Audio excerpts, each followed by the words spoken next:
Welcome back to the Deep Dive. This is where we tackle the really dense stuff, the complex ideas, the sometimes pretty radical concepts, and we try to make them digestible for you. Yeah, and today we're definitely in radical territory. We are. We're not just talking about the next crypto trend or, the future of finance in the usual sense. No, this is different. We're looking at a source that proposes a complete, really audacious redesign of what money is and maybe more importantly, what its purpose should be. That's right.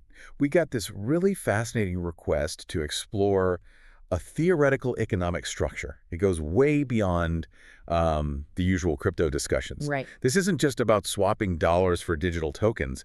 It's about changing the fundamental unit itself, shifting it from being, a store of value. Which is what we always think of money as. Exactly. To being a highly specific, almost mathematical tool of function. Okay, so our mission today, dive into the sources that lay out this concept. We'll probably start with a quick look at the alternatives we have now, the stable coins. And their own risks, yeah. Especially the fiat-backed ones. Huh. We need to touch on how people are already trying to sort of decouple stability from just the U.S. dollar. Good point. And then? Then we plunge into this totally new system. It's built around something called the $0 coin. $0 coin. Sounds counterintuitive. It really does. But the whole system is designed specifically to, well, eliminate speculative wealth accumulation, reduce inequality, and get this prioritized resource efficiency above everything else. Profit takes a backseat. Okay, let's unpack this. So the whole starting point for this entire thought experiment, it really hinges on a vulnerability that, honestly, a lot of financial analysts talk about. Which is? What happens if the U.S. dollar, well, if it starts to lose its grip as the global reserve currency? Okay, yeah. A big if, but possible one. Or, if it loses significant value. Or maybe if cryptocurrencies like Bitcoin or Ethereum become so dominant globally that they're the main way people exchange value. Right.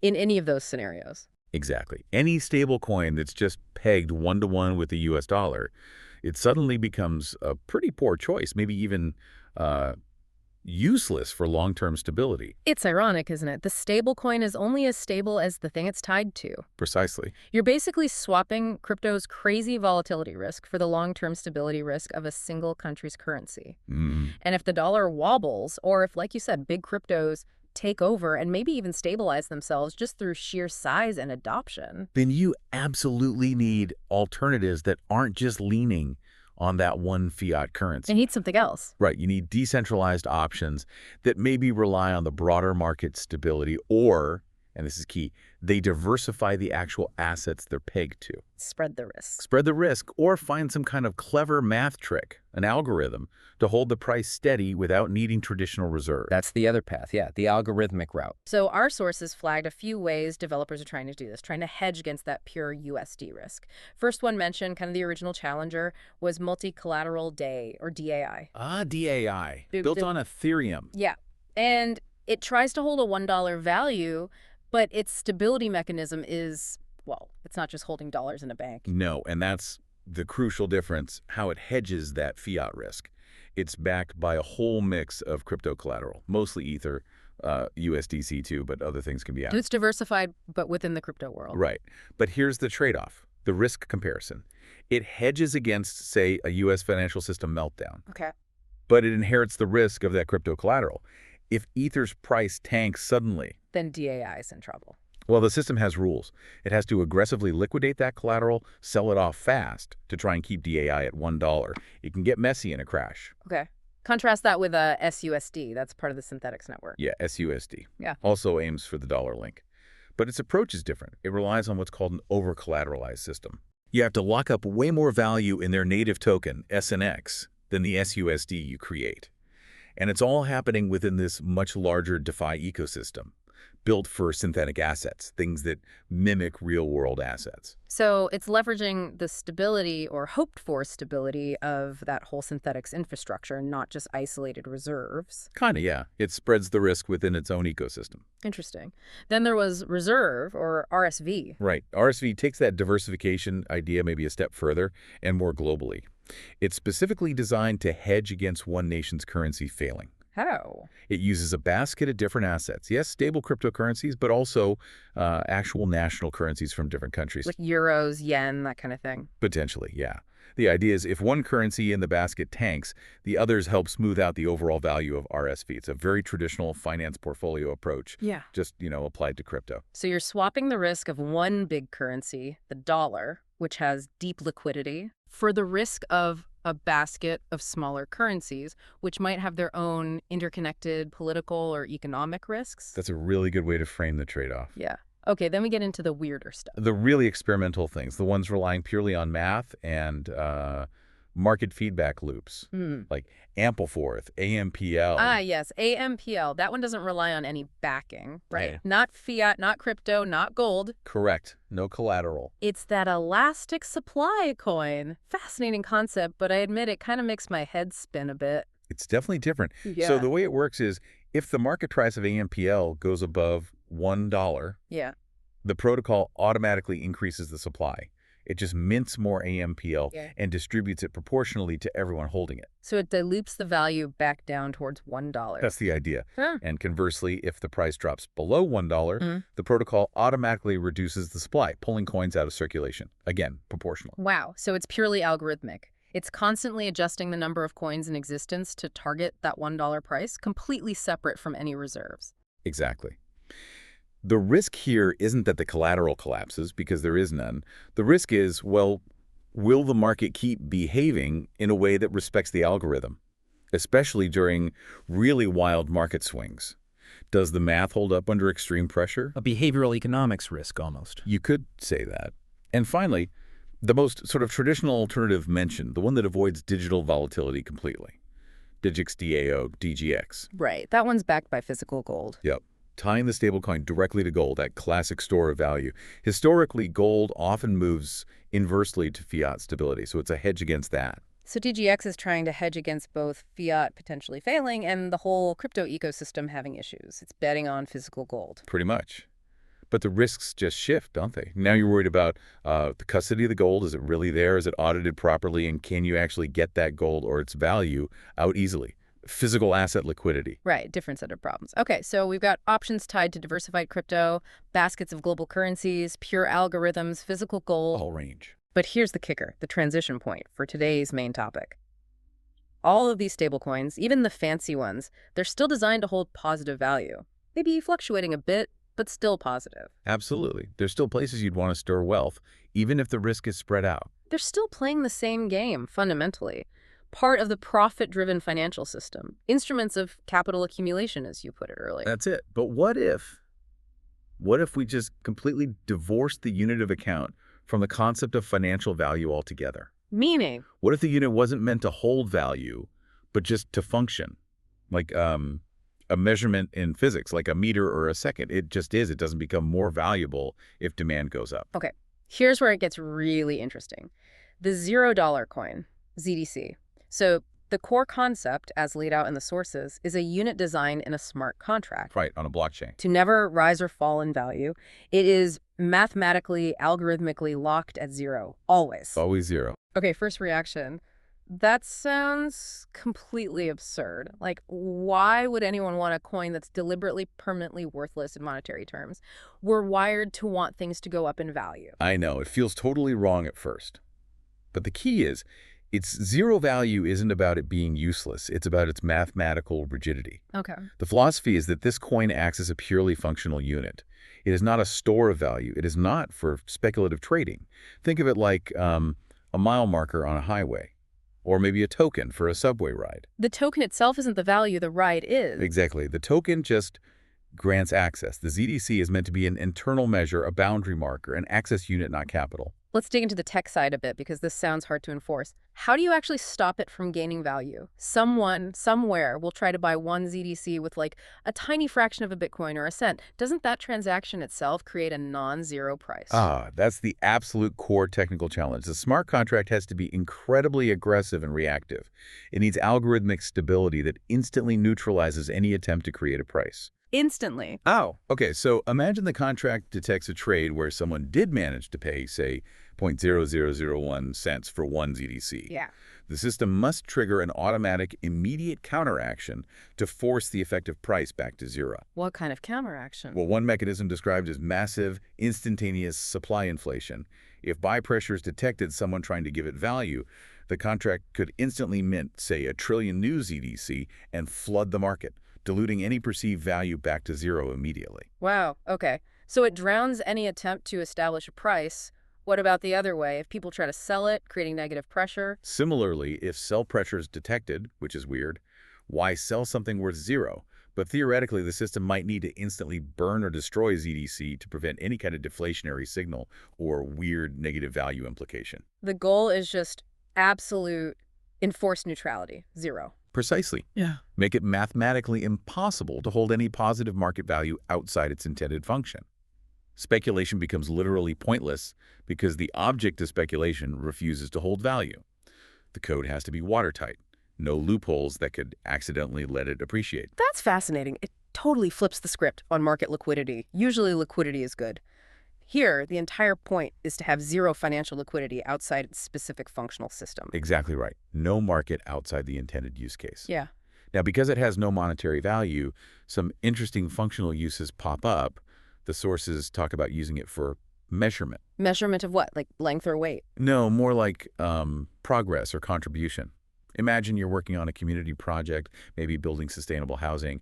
Your contributions, say, installing the solar panels, can be tokenized as 50 ZDC units of project completion. Okay. Because that ZDC token itself has zero volatility, that 50 units measure remains constant. It doesn't matter if Bitcoin is crashing or the stock market soaring. It's just an objective record of the work done, the function fulfilled. An honest representation of output, detached from market wins. Exactly. And because its market value is zero, it also functions a bit like a permanent digital receipt, or maybe a non-fungible unit. Not quite an NFT in the art sense, but More like its existence proves something happened. yeah. Its existence represents a fulfilled function, or maybe confirms an access right that was granted. The token showing up in your wallet means the task is done, or the agreement was met. Like getting a stamp on a document, the stamp itself isn't worth money, but it proves authenticity. Gotcha. It's proof of function. And that leads directly to its most crucial application in the resource-based economy model we'll discuss, using it as an access token. Like the subway token idea. Exactly. You might earn ZDC, not as payment, but as a reward that grants you access to something specific. A function, a resource, maybe entry to a certain area. So like maybe you volunteer for park cleanup, you get one ZDC, and that one ZDC unlocks the gate to the express transit system for a day. That's the kind of application, yes. It's not money. It's a non-transferable right or credit. You use it to access resources allocated within the system. Okay, but here's the elephant in the room. Acceptance. And more than that, preventing gaming the system. How do you stop a, gray market from developing? If I'm sitting on $1 billion in traditional fiat currency, surely I'd find some way to bribe or coerce people into giving me their ZDC access rights. Wealth always looks for leverage. That is the absolute critical test, isn't it? Yeah. The implementation has to be incredibly robust against exactly that. Two main lines of defense are proposed. First, the anti-accumulation rules we'll get into next, the burn. Okay, we'll come back to that. What's the second? The ZDC cannot be anonymous or freely transferable like Bitcoin. Its issuance, ownership, and likely its use have to be strictly tied to a verified, unique individual identity. Think biometric links or a secure digital ID. To prevent Sybil attacks, where one person pretends to be many. Exactly. So your $1 billion in fiat. It doesn't matter. You, as one verified person, can only receive your legally allocated monthly ZDC stipend, say 1,000 units tied to your identity. You can't just buy 10,000 more ZDC on an open market. And that stipend gets wiped clean every month because of the burn. Right, and crucially, the smart contract itself has to enforce this. It must be programmed to recognize that any ZDC involved in an unauthorized external trade, like trying to swap it for fiat on some dodgy exchange just before the monthly burn, Yeah. that ZDC becomes void, instantly useless. It simply won't be recognized by the official RBE system for consumption. So you force people to only use it for its intended purpose, access, and consumption within the system because trying to hoard it or trade it financially makes it worthless. That's the design philosophy. Shift the entire perception from money to accumulate to non-transferable right to access. Wow, okay, it sounds like a philosophical construct brought to life by some seriously hardcore, almost authoritarian blockchain engineering. It requires extreme rigidity in the code, yes. And that enforced zero value is the only thing that makes the next piece, the resource-based economy, seem even remotely possible. Absolutely. If ZDC could hold any value, the whole resource allocation model falls apart instantly. Existing wealth would just buy up all the ZDC and control everything. That zero value acts like a moat, protecting the fairness principle. All right, let's connect this radical zero value unit to how a society might actually function. How does the ZDC thing supposedly structure a fair working economy, especially when, the rest of the world is still using dollars and euros and chasing profit? Okay, yeah. This is where the ZDC stops being just a weird coin and becomes the cornerstone of a whole proposed economic architecture. It's deployed within this specific model called a resource-based economy, or RBE. RBE. And the goal isn't profit, it's what allocation? Allocation based on proven need and, crucially, demonstrated availability of resources, not based on who has the most speculative capital. Okay. And the core mechanism for making this fair, for stopping the rich from just cornering the market anyway, seems to be this allocation and anti-waste structure you mentioned, the stipend and the burn. Exactly. It starts with the stipend. Every single person, regardless of their job, their status, their existing fiat bank balance, gets a fixed monthly allocation. The source example uses 1,000 $0 coins. 1,000 ZDC per person per month. Yep, and it's vital to remember, these are not money in the traditional sense. They're non-transferable units. They represent a limited number of rights to consume the resources deemed essential for a decent quality of life within that society. Non-transferable is key. And then the really radical part, the burn. The burn. Yeah. End of the month, whatever ZDC you haven't used, poof, deleted, removed from the system, gone. And then next month, a fresh 1,000 ZDC appear, tied to your verified identity again. Correct. This structure makes saving ZDC literally impossible. You cannot accumulate consumption rights over time. Which directly prevents someone building up a huge stash of ZDC to gain disproportionate access later on. It kills that form of wealth disparity, at least in the consumption sphere. Precisely. It forces your consumption to align with your current, immediate needs for that month. No hoarding of basic access rights. Okay, that sounds intense. But how does this coexist with the regular world? Companies still need to build things, invest, trade internationally using regular money, right? We can't just abolish fiat currency overnight. Absolutely not. And that's probably the most ingenious or at least pragmatic part of this model. The dual economy. Dual economy. Tell me more. The RBE model explicitly maintains two parallel economic spheres, and there's a strict enforced border between them. Okay, what are the spheres? Sphere 1. The corporate production sector. Think companies, factories, R&D labs, large infrastructure projects, machines. They continue to operate using traditional fiat currency, dollars, euros, whatever, because they need to. For capital expenditures, international trade, long-term investments, complex supply chains, these things currently run on fiat. And this model acknowledges that reality. Crucially, they also pay wages in fiat. Wait a minute, hold on. If companies pay wages in fiat, doesn't that just create the same problem? Couldn't the CEO pay themselves $1 billion in fiat salary and then somehow use that fiat wealth to dominate the ZDC system anyway? That feels like a major loophole. That is the critical intersection point, and the system design anticipates this. The key lies in the second sphere, the human consumption sector. Okay. People receive fiat wages for their work. Right. They can save that fiat, invest it in the fiat economy, maybe spend it on non-essential luxuries or services that exist purely in the fiat sphere, like, I don't know, collecting rare art or funding movies. Right. But, and this is the enforced border when it comes to accessing the basic essential resources managed by the RBE system, food, housing, basic transport, healthcare. They must use their ZDC stipend. Fiat is simply not accepted for those transactions. Ah, okay. So the billionaire CEO gets their massive fiat salary. They can invest it, buy a yacht maybe if yachts operate in the fiat sphere. Presumably, yes. But when they go to the RBE-regulated grocery store for bread and milk or need access to RBE housing, they have to pull out their ZDC card, which only has the same 1,000 units as the janitor who works in their building. Exactly. Fiat is for capital, investment, and non-RBE luxuries. ZDC is exclusively for consumption of RBE-managed essential goods and services. So the extreme wealth in fiat doesn't translate into unlimited access to basic necessities? That's the core principle. The wealth gives power in the capital investment sphere, but it hits a wall when it comes to day-to-day essential consumption. This separation dampens the shocks from financial markets on people's basic needs and ensures essential consumption stays tied to that universal ZDC allowance. Okay, that separation is crucial. Let's look closer at the consumption rules within the ZDC sphere then. You mentioned they're designed to fight the throwaway society. How does that work with the 1,000 ZDC limit? Right. We need to clarify what one ZDC buys one item might mean, because it sounds tricky. The sources suggest it's not literally 1 carat costs 1 ZDC. Thank goodness. 1,000 carats isn't much of a monthly allowance. No. For consumables, food, basic clothing, household supplies, the 1 ZDC price seems to represent a functional unit of exchange tied to a standardized bundle or allocation within a resource category. Can you give an example? Think of it like this. 1 ZDC might grant you access to 1 week's worth of basic nutritional staples from the food distribution center. Or maybe 1 standard outfit suitable for the climate.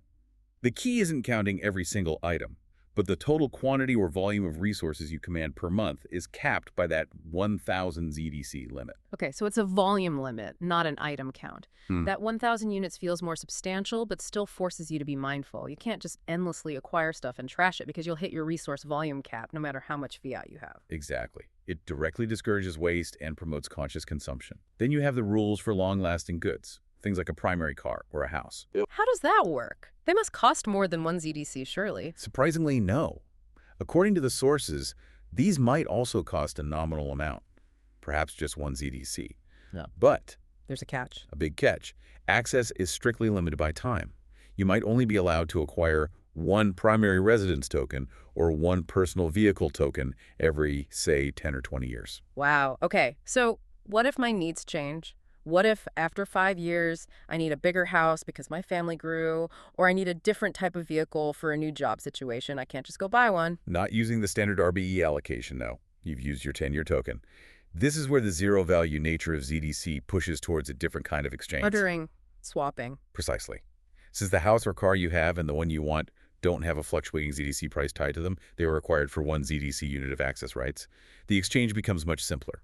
It's focused purely on utility, need, and maybe direct negotiation between individuals. So if I have a small house token and you have a large one, and we both agree to swap based on our changing needs, it's just a direct exchange of the access tokens, maybe facilitated by the RBE system. No complex mortgage markets or real estate speculation involved. That seems to be the idea. It fundamentally dampens the incentive to accumulate property purely for financial gain within the RBE sphere and pushes people towards cooperation and direct exchange to meet changing needs. Okay.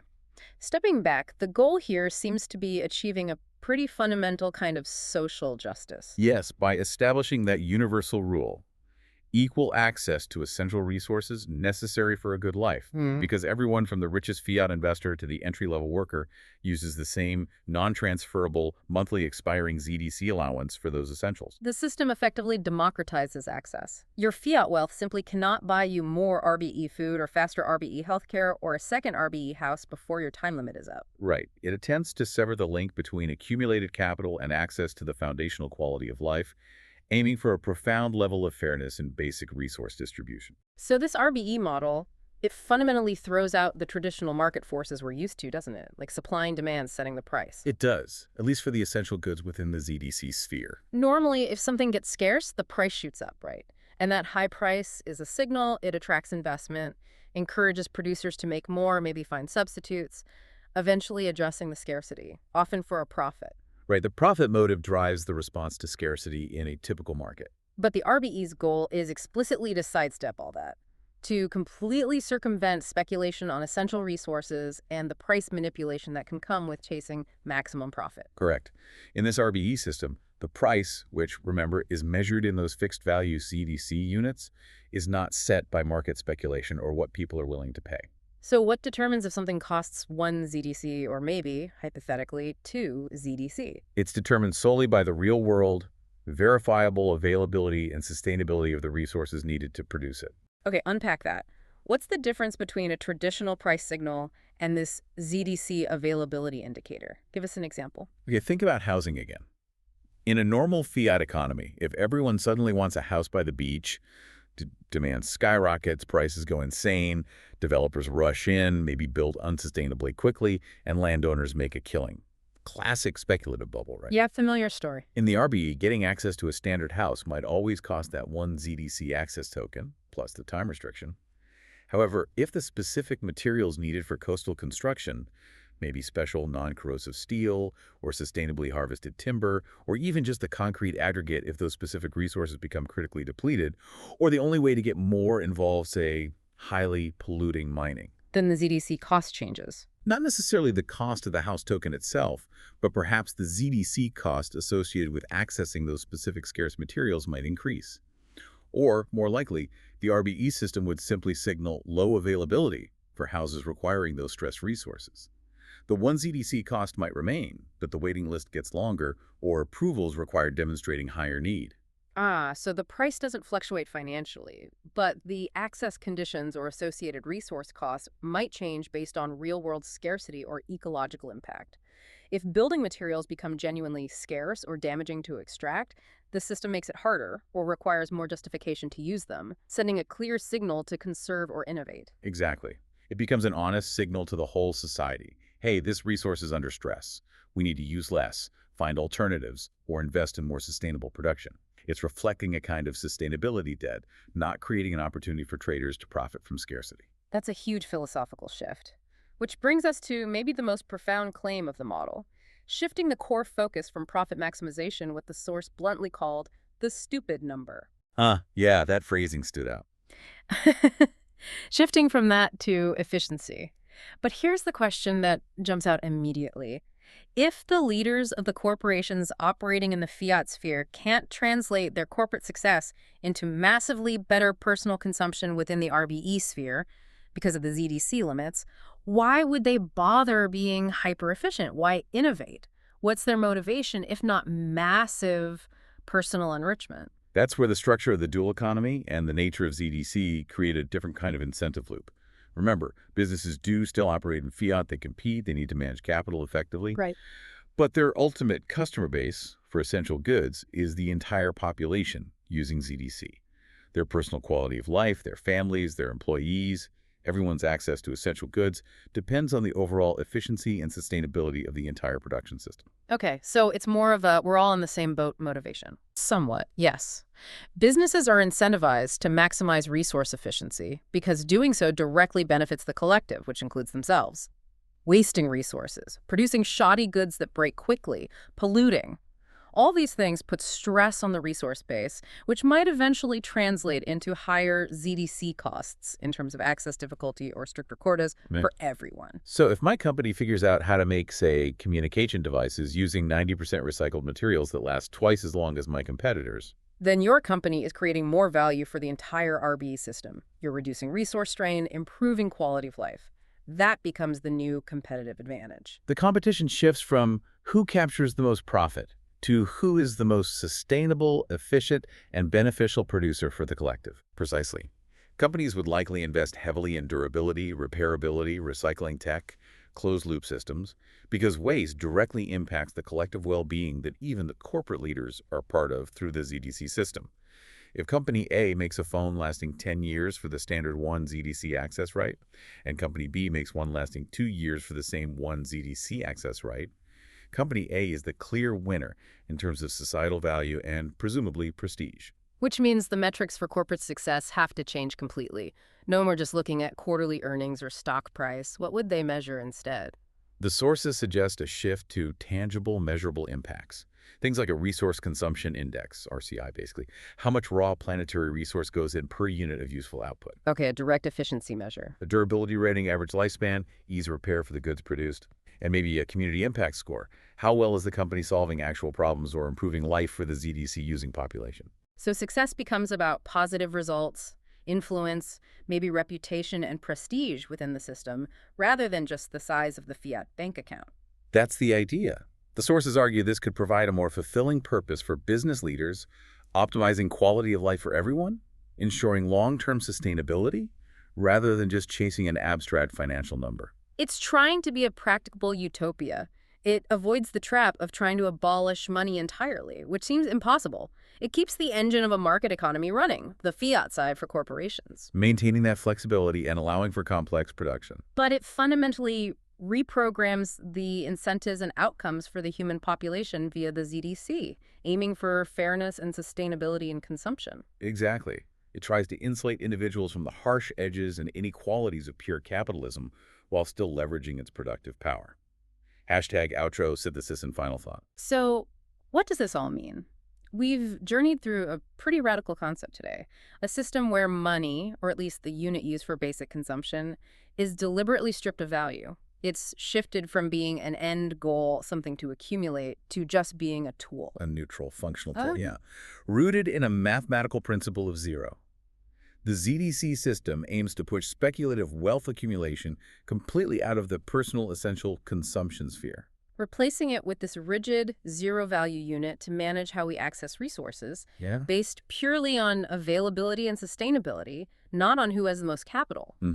It's a fundamentally different way to think about economic value and even societal purpose. And by creating that dual economy, separating the fiat world of corporate capital from the ZDC world of human consumption, the model offers, at least in theory, a pathway. A pathway towards an economy that could genuinely prioritize efficiency, long-term sustainability, and collective well-being over short-term individual speculative gain. It's a structure designed to encourage, almost force, cooperation and conscious consumption.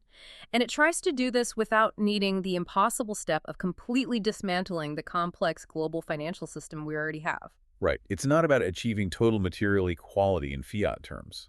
The model seems to accept that people will have different levels of fiat wealth and investment power. But it does aim for fundamental fairness and access to essentials, ensuring everyone, regardless of their fiat status, has the same secure baseline opportunity for a good quality of life. The ZDC is the linchpin there, that constant, unwavering measure of access rather than a fluctuating measure of wealth. It's a fascinating theoretical construct. It blends the potential strengths of market flexibility on the production side with strong principles of resource-based management and fairness on the consumption side. Okay, so we've seen how redefining the core measuring tool of economics, shifting from value accumulating currency to a zero-value functional unit like the ZDC, could theoretically lead to these huge shifts in resource management, corporate behavior, even our definition of success. It really makes you wonder. What else? Yeah. What other deeply entrenched societal systems, things we take for granted as unchangeable, could be radically improved if we just fundamentally redefine the core tool we use to measure them? If we stopped measuring success by, as the source put it, the stupid number, what societal metric could we optimize next? What could we fix by changing the ruler?